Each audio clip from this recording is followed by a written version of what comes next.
नमस्कार दोस्तों, स्वागत है आपका हमारे इस वीडियो में हम आपको बताएंगे कि हमें कुछ जगह पर मौन रहना चाहिए।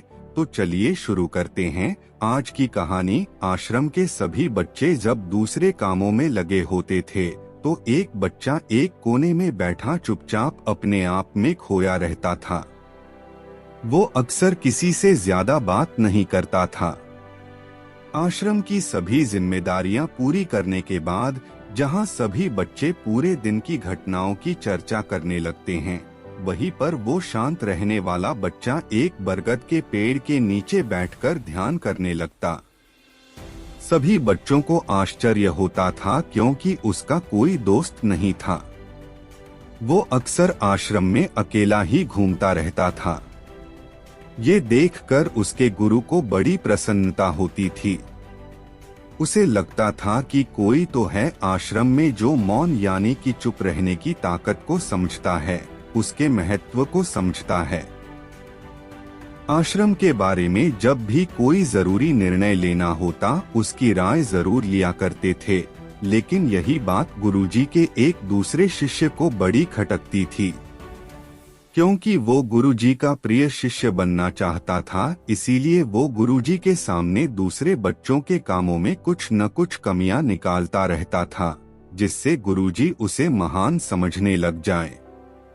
अक्सर वो अपनी जिम्मेदारियां पूरी तरह से निभाने का दिखावा भी करता, चाहे उससे कोई सलाह ना भी मांगे, लेकिन फिर भी वो उन्हें अपनी सलाह देता रहता था।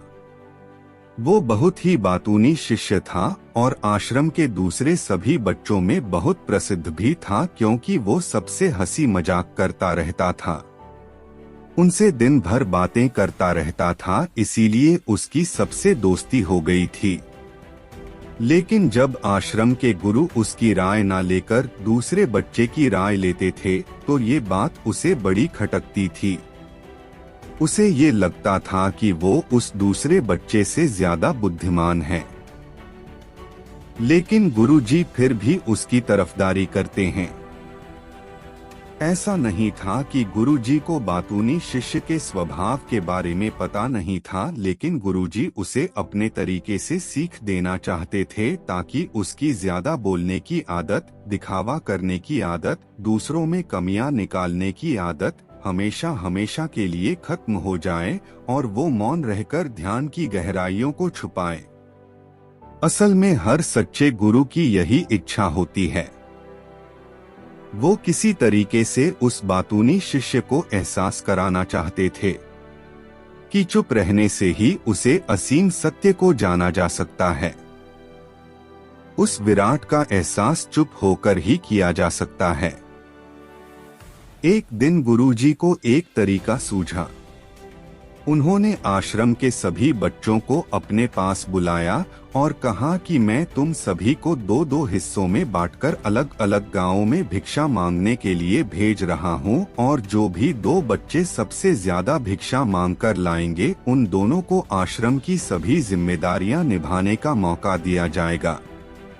अपनी बात जारी रखते हुए गुरुजी ने बताया कि भिक्षा मांगने से हमारा अहंकार खत्म होता है, इसीलिए हर शिष्य पूरे मन से भिक्षा मांगे। कोई भी इस काम को औपचारिकता में ना ले, वरना तो वो अपने जीवन का बहुत बड़ा ज्ञान खो देंगे। आश्रम के गुरुजी ने जानबूझकर बातूनी शिष्य और चुप रहने वाले शिष्य की जोड़ी बना दी। बातूनी शिष्य के मन में सिर्फ एक ही बात चल रही थी कि इस बार उसे मौका मिला है और इस बार वो गुरुजी को दिखा देगा कि वो चुप रहने वाले शिष्य से कितना ज्यादा प्रतिभावान है। दोनों शिष्यों ने आपस में अपनी सहमति से निर्णय लिया कि दोनों गांव के अलग अलग जगह से भिक्षा मांगना शुरू करेंगे, ताकि भिक्षा मांगने का काम जल्दी खत्म किया जा सके। चुप रहने वाला शिष्य हर द्वार पर जाकर अपने हाथ जोड़कर अपना भिक्षा का पात्र उनके सामने कर देता। उसके चेहरे पर एक सादगी और उसकी आंखों में एक एकांत होता था, जिससे भिक्षा देने वाले उसे भिक्षा देकर अपने आप को अनुग्रहित समझते थे। वहीं पर दूसरा बातूनी शिष्य हर द्वार पर जाकर उनको कुछ ना कुछ ज्ञान देने लगता था, जिससे ज्यादातर लोग उसे बिना भिक्षा दिए ही लौटा देते थे। पूरे गांव में भिक्षा मांगकर जब दोनों गांव के बीच में मिले तो बातूनी शिष्य ने देखा कि चुप रहने वाले शिष्य के पास उससे दुगुनी भिक्षा थी। ये देखकर उसे मन ही मन बहुत ठेस पहुंचा। लेकिन जब वो दोनों भिक्षा का सामान लेकर आश्रम की तरफ जा रहे थे तब बातूनी शिष्य को एक चालाकी सूझी। उसने चुप रहने वाले शिष्य से कहा कि हमें अपनी भिक्षा एक ही थैले में डाल लेने चाहिए। गुरुजी ने हम दोनों को एक साथ भिक्षा लाने के लिए कहा था। चुप रहने वाले शिष्य ने बिना कुछ बोले अपनी सारी भिक्षा उसके थैले में डाल दी। बातूनी शिष्य मन ही मन बहुत खुश हो रहा था कि अब गुरुजी को ये पता नहीं चलेगा कि ज्यादा भिक्षा हम में से किसने मांगी। उसे लग रहा था कि गुरुजी मुझे इससे कम प्रतिभावान समझेंगे, इसीलिए उसने ये तरकीब लगाई। सभी शिष्यों के आने के बाद संध्या के समय जब सभी की भिक्षा तो ली गई तो इन दोनों शिष्यों की भिक्षा सबसे ज्यादा निकली। गुरुजी ने इन दोनों का अभिवादन करते हुए आश्रम के सभी बच्चों के सामने उनकी पीठ थपथपाते हुए उन्हें मुबारकबाद दी और कहा कि मैं आश्रम का कार्यभार तुम दोनों को नहीं सौंप सकता। इससे आपसी मतभेद होने का खतरा रहता है। इसीलिए तुम दोनों में से जो ज्यादा भिक्षा लेकर आया है, आश्रम की जिम्मेदारी उसे ही सौंपी जाएगी। जब उन्होंने उनसे पूछा कि तुम में से ज्यादा भिक्षा कौन मांग कर लाया था तो बातूनी शिष्य ने कहा कि गुरुजी मैं इससे दुगनी भिक्षा मांग कर लाया था, लेकिन मुझसे गलती हो गई कि मैंने वो दोनों भिक्षा एक ही थैले में डाल ली। मुझे नहीं पता था कि आप ऐसा निर्णय लेने वाले हैं, वरना तो मैं अपनी शिक्षा का थैला अलग ही रखता। इस पर गुरुजी ने चुप रहने वाली शिष्य से पूछा कि क्या तुम इसके बाद से सहमत हो? क्या तुम इससे कम भिक्षा लेकर आए थे?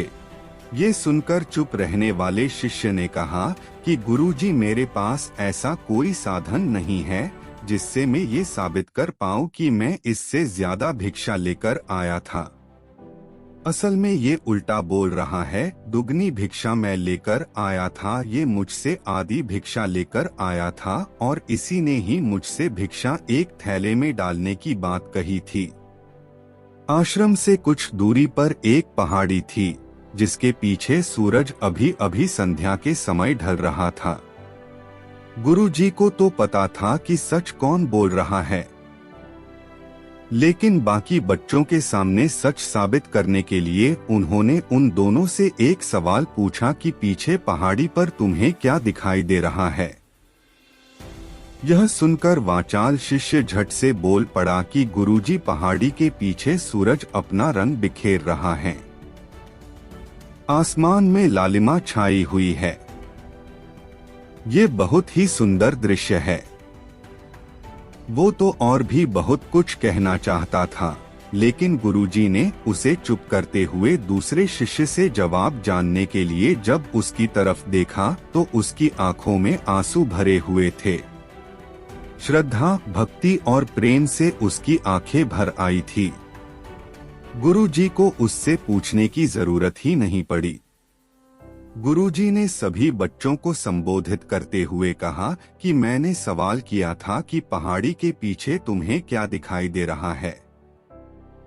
ज्यादातर लोगों को यही दिखाई देगा कि एक बहुत सुंदर दृश्य है, लेकिन मजे की बात यह है कि सुंदरता बोलकर नहीं बताई जा सकती, उसे महसूस किया जा सकता है और सामने वाला उस सुंदरता को आपकी आंखों में देख पाता है। चुप रहने वाले शिष्य की तरफ इशारा करते हुए गुरुजी ने कहा कि असल में सुंदरता इसी बच्चे ने देखी है। दूसरे बच्चे ने सिर्फ सुंदरता की उपव्याख्या की है, लेकिन इसने वास्तविकता में उस सुंदरता को महसूस किया है। अपने आप को ऊंचा दिखाने की सभी कोशिशें नाकाम होती देख वाचाल शिष्य वहीं पर फूट फूट कर रोने लगा। उसको चुप कराते हुए गुरुजी ने कहा कि बेटा, मुझे पहले से पता था कि तुम झूठ बोल रहे हो, लेकिन मैं तुम्हें उस झूठ का एहसास कराना चाहता था। सभी बच्चों को संबोधित करते हुए गुरुजी ने बताया कि शब्द जाल की तरह होते हैं। हमारे ज्यादा बोलने की वजह से बहुत सारी समस्याएं पैदा होती है। जब कोई आदमी एक बात को बढ़ा चढ़ाकर बोल देता है तो उसे सिद्ध करने के लिए वो शब्दों के जाल में फंसता चला जाता है और इसी वजह से अंतर्मुखी होने की बजाय वो बहिर्मुखी होता चला जाता है।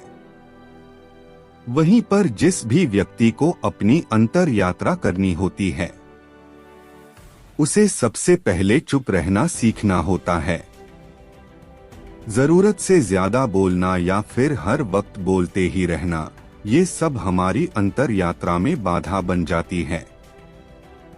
जब आप चुप रहने का अभ्यास करते हैं तो आप अपने साथ वक्त बिताने लगते हैं, जिससे कि आप अपने एकांत को जान पाते हैं और एक बार अगर मन में एकांत स्थापित हो जाए तो आपकी आंखों में, आपके चेहरे पर वो सादगी, वो एकांत, वो स्पष्टता की झलक सब कुछ सामने नजर आने लगता है। कुछ साबित करने को नहीं रह जाता, कुछ बताने को नहीं रह जाता, सब कुछ आंखों में देखा जा सकता है।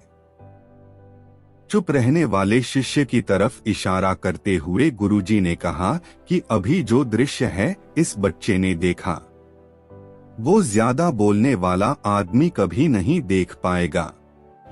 वो अपनी बुद्धि से तर्क वितर्क करता रहेगा कि उसे क्या क्या दिखाई दे रहा है, लेकिन उसमें से वो महसूस कुछ भी नहीं कर पाएगा। उसे दिखाई दे जाएंगे पहाड़, सूरज या फिर उसकी लालिमा, लेकिन उस सुंदरता को, उस विराट को, उस अद्वैत को वो कभी नहीं देख पाएगा।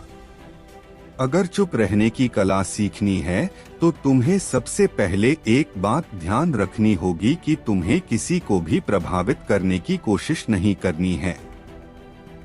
ज्यादातर लोग इसी वजह से ज्यादा बोलते हैं क्योंकि वो दूसरों को प्रभावित करना चाहते हैं, अपने आप को साबित करना चाहते हैं और उस साबित करने के चक्कर में वो शब्दों के जाल में फंसते चले जाते हैं और धीरे धीरे वहीं उनकी आदत बन जाती है।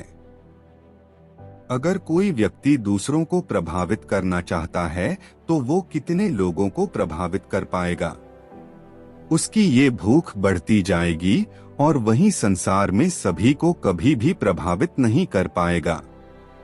इसलिए यह समझने की बात होती है कि बहिर्मुखी होने की बजाय हम अंतर्मुखी होकर अपने आप को समझ सकते हैं। अपनी बातों को खत्म करते हुए गुरुजी ने अपना आखिरी संदेश दिया। उन्होंने बताया कि अगर कोई व्यक्ति ज्यादा समय तक चुप नहीं रह सकता तो उसे थोड़े समय से अभ्यास करना चाहिए। निश्चित संकल्प लेकर किसी व्रत की भांति दिन में कुछ समय या फिर हफ्ते में कुछ समय या फिर एक दिन चुप रहने का अभ्यास जरूर किया जाना चाहिए।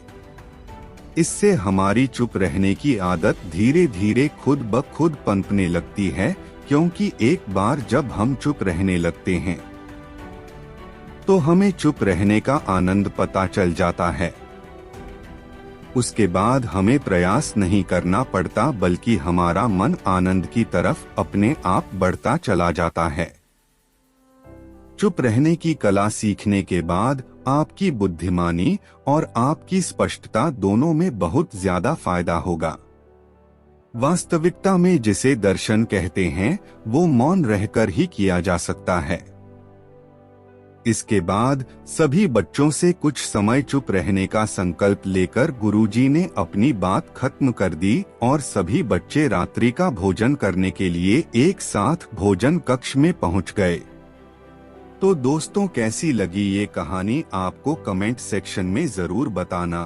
तो मिलते हैं किसी अगली कहानी में, तब तक के लिए अपना ख्याल रखें। धन्यवाद।